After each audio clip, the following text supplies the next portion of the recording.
آج ہم ایک بہت ہی خاص کہانی پر بات کریں گے۔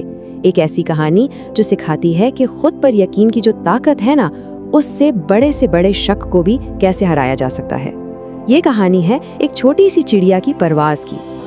اچھا، کہانی میں آگے بڑھنے سے پہلے ذرا ایک لمحے کے لیے اس سوال پر غور کیجیے، کیا ہو اگر زندگی کی سب سے بڑی رکاوٹ باہر کی کوئی دیوار نہ ہو بلکہ ہمارے اپنے اندر کی ہی کوئی آواز ہو؟ تو چلیں اس کہانی کی دنیا میں قدم رکھتے ہیں اور ملتے ہیں اس کے مرکزی کردار سے، ایک چھوٹی سی چڑیا جس کا نام ہے چینی اور جس کا خواب آسمان جتنا بڑا تھا۔ یہ ہے چینی۔ اس کی خواہش بہت ہی سیدھی سادھی تھی، ایک ایسی خواہش جو ہم سب کہیں نہ کہیں محسوس کرتے ہیں کہ بلندیوں کو چھو لیا جائے اور آزادانہ طور پر اڑا جائے۔ لیکن ہر بڑی کہانی کی طرح یہاں بھی ایک چیلنج تھا۔ اس کے خواب اور حقیقت کے بیچ میں نا ایک بہت گہری کھائی تھی، اور یہیں سے اس کی اصل جدوجہد کا آغاز ہوتا ہے۔ لیکن چینی کی لڑائی صرف اپنے پروں سے نہیں تھی، ایک اس سے بھی بڑا بوجھ تھا، دوسروں کی مایوس کرنے والی باتیں اور اس کے اپنے اندر کا شک۔ ذرا سوچیں، ہر طرف سے بس یہی آوازیں آ رہی ہیں، ارے تم تو بہت چھوٹی ہو، تم سے نہیں ہو پائے گا۔ یہ الفاظ تھے جو اس کے حوصلے کو توڑ رہے تھے، اس کے خواب کو بالکل ناممکن سا بنا رہے تھے۔ تو چینی جو تھی نا، وہ دو محاذوں پر لڑ رہی تھی۔ ایک طرف تو باہر کی دنیا تھی جو اس کی ہمت توڑ رہی تھی، اور دوسری طرف اس کے اپنے اندر پیدا ہونے والا خوف تھا۔ یہ دو دیواریں تھیں جو اس کا راستہ روکے کھڑی تھیں۔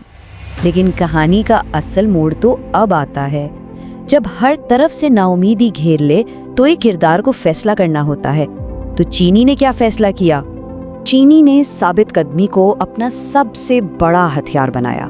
اس نے یہ ٹھان لیا کہ مشکلیں ہوں، ناکامی ہوں یا کوئی مخالفت کرے، وہ کوشش کرتی رہے گی۔ یہی وہ طاقت تھی جس نے آگے چل کر سب کچھ بدل دیا۔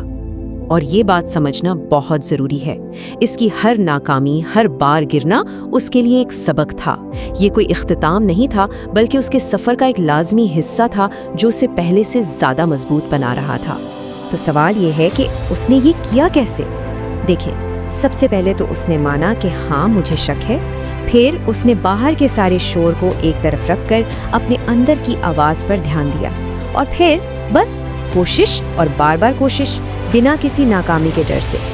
تو چلیں اب کہانی کے اس حصے کی طرف بڑھتے ہیں جہاں چینی کے پورے عزم کا آخری امتحان ہونے والا ہے۔ سب کچھ اب بس اس ایک لمحے پر ٹکا ہوا تھا۔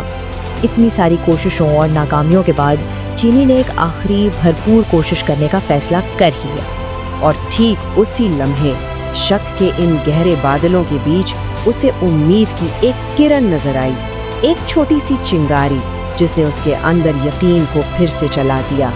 ایک گہری سانس لی، اپنے سارے ڈر اور شک کو جھٹکا اور پوری طاقت سے اپنے پر پھیلا دی۔ یہ پر اب صرف پنکھ نہیں تھے، بلکہ اس کے پکے ارادے کی نشانی تھے، اور پھر وہ اڑ گئی۔ جی ہاں، ہوا نے اسے سہارا دیا، اور اس کا اپنے اوپر جو یقین تھا نا، وہی اسے آسمان کی ان بلندیوں تک لے گیا جہاں پہنچنا اس کا ہمیشہ سے خواب تھا۔ تو اہم بات صرف یہ نہیں ہے کہ وہ اڑ گئی، بلکہ یہ ہے کہ اس کا یہ پورا سفر ہمیں سکھاتا کیا ہے۔ تو سبق کیا ملا؟ دوسروں کو تو بس ایک چھوٹی سی جدوجہد کرتی چڑیا نظر آ رہی تھی، لیکن جو چیز اصل میں اہمیت رکھتی تھی وہ تو نظر ہی نہیں آ رہی تھی، یعنی اس کی ہمت اور اس کا خود پر یقین۔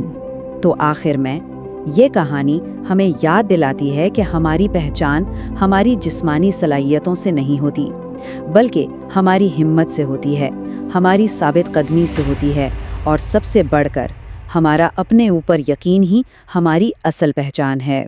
تو چلیں اس تجزیے کو ایک سوال پر ختم کرتے ہیں، ایک ایسا سوال جو ہم سب کے لیے ہے کہ وہ کون سا خواب ہے جس کے پیچھے جایا جائے اگر دل میں شک کی کوئی دیوار نہ ہو اور خود پر پورا مکمل یقین ہو۔